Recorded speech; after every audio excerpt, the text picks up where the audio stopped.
এটা হলো একটা এলজি ফ্রিজ, যেটাতে প্রবলেম হলো কাস্টমার বলতেছে বাতি আসতেছে কিন্তু কম্প্রেসার চলতেছে না এবং কি ডিসপ্লেও আসতেছে না। দেখতেই পারতেছেন কম্প্রেসার চলতেছে না এবং পাখাটাও চলতেছে না।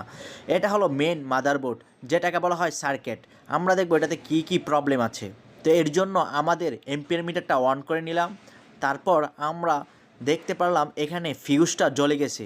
যখন আমরা ফিউজটা চেঞ্জ করে দিয়েছি, তারপর ঠিক মতন সুন্দরভাবে আমাদের ফ্রিজটা কাজ করতেছে।